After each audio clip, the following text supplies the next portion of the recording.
My next guest is a fantastic and lovely actress. She's reuniting with her Mork and Mindy co-star Robin Williams on the Crazy Ones this Thursday on CBS. Take a look at this. So you must be Sydney. Pam Dawber, everybody, Pam Dawber.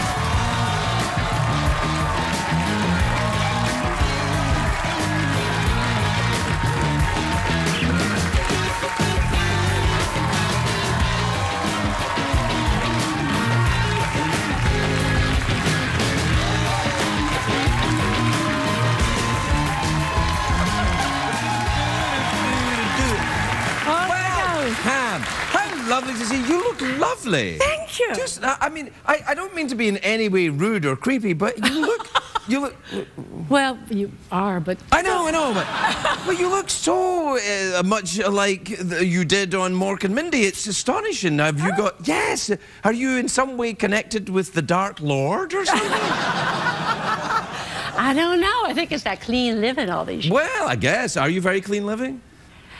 Probably more than most actors in Hollywood. Yeah. But look, here's a photograph of you in Mork and Mindy, and look at that.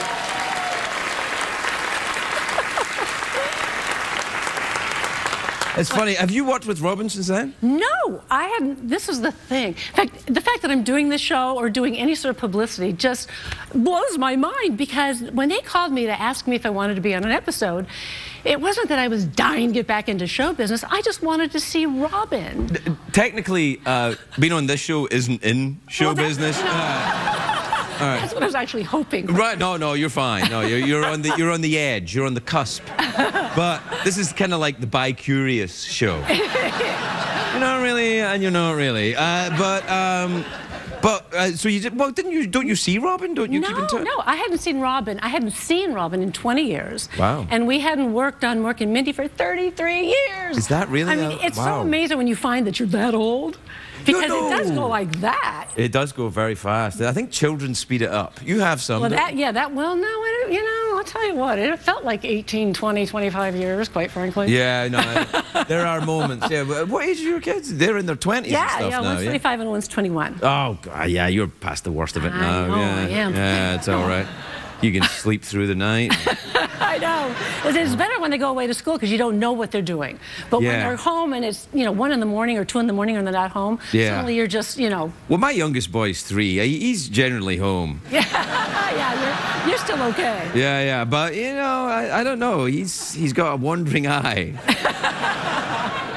Yeah, no, it's good. So what do you do in the show then? Do you play his lover? Yeah, well, this show, if you've all seen the show, it's got a large cast. So you're servicing a lot of actors in this particular show. Servicing a lot of actors. Well, you gotta do what you gotta do. I've done that in my time. Haven't we all? Yeah.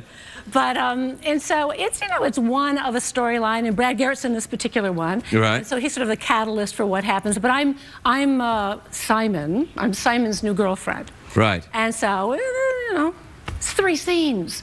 But people were so excited. Well, it's very exciting. Mork and Mindy's like as an American cultural icon. It was a moment in history. It was, I guess. It's so funny. You just go away from it and you live your life and you do other things. And when I agreed to do this, I was surprised that so many people cared. Well, weren't you aware of it at the time when you were making the show? Of our show? Yeah. But when you're making a show, you're in your little, well, it's like a place like this, only it's a little bigger. Obviously. Not quite, as homey as this. And you go home. You go to work, you rehearse your show, and you go home, and then you hope you get some ratings, and if you hear they're good ratings. We were so young when we started that show. Yes, I guess. It was pretty crazy times. I mean, it was like 70s. Was that before you met Mark then? Oh, yeah. Oh, man, yeah. There you are. He's been on this show a lot, your husband. He loves you. Well, I love him. I know. He's quite dignified, though. I have to be careful with Mark, he's private. Private? Is he even private in the house? Like, does he say, don't ask me that, I'm only your husband? He'll say, don't say too much on a talk show. Right. Does he say that? Did he say that to you? No, he did. I bet, he said, don't say anything about me. I know, but I try not to, but I have a big mouth. He smells lovely. He smells like vanilla. He does. He does. He's a garage guy, Really? Yes. What does he do in his garage? He does I don't know what he does in his garage. His garage... He doesn't let... He's that private, he doesn't let you in the garage? Trust me. Really? If I use a hammer... Now, my husband doesn't have 1 hammer, 2 hammers, or 5 hammers. My husband, I will bet you, and I'm not exaggerating, he probably has 17 hammers. Well, he was a carpenter, though, at one point. Well, yeah, but who needs 17 hammers? Carpenters? Yeah, I guess they all do different things. Right, like a big hammer and then little tiny hammer. Yeah, I guess so. But if you borrow a hammer of Mark's in the man cave garage, and you turn it this way instead of that way when you put it back, you hear about it. And it goes like this. Pammy, were you in the garage? Yeah. You using my hammer? Yeah. All I ask is that you just put things back the way you found them. Sounds like a guy to me. Do you have an area of the house that's like your area, like your lady cave? You don't have a lady? No, actually, I do. I do. You know, that doesn't sound good, actually. Let's call it something else. Yeah. A boudoir? No, it's supposedly my art studio. Art studio? Do you paint? Well, I thought I would. It was like when one of the children left, I said, okay, you've got your office, you've got your man cave. I don't even have a garage, okay? My car does not sit in a garage. Really? You're not allowed to put your car in the garage? No. Your husband's on the #1 show on television. You can afford a garage. It's very true. Yes. I know. It's a Scottish word, man. Ask Dion, he'll tell you. It's a Scottish word.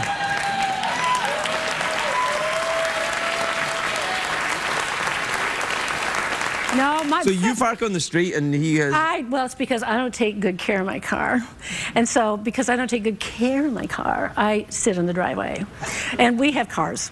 Mark, we have old cars. We have lots of old cars. Really? You have old cars? Are you like, do you hang about with Jay Leno a little bit? Mark has been trying to get in Jay's garage for years. For years. In fact, I'm going to rat him out right now because his lady won't call Mark back. Okay, so I'm going on TV and I'm saying that. Jay said, come to the garage anytime you want. Drive my car. Yeah. Here's the number. And it was the wrong number? I guess, because he hasn't gone in the garage yet. Man, that's bad. So, like, I'd like to go to Jay's garage too. I know. Yeah. Yeah, but you know him. I do a little bit, yeah. Yeah, well, maybe you can get Mark in. I don't know if I can do that, but... Well, no, good. Well, listen, it's lovely. It's lovely to see you on the show. And I know on this show, too, you should do more acting. Now the kids are out the house, you can do a little more. Come on. I really... you know, you reach a certain age. You know, when you have a career, you're the babe.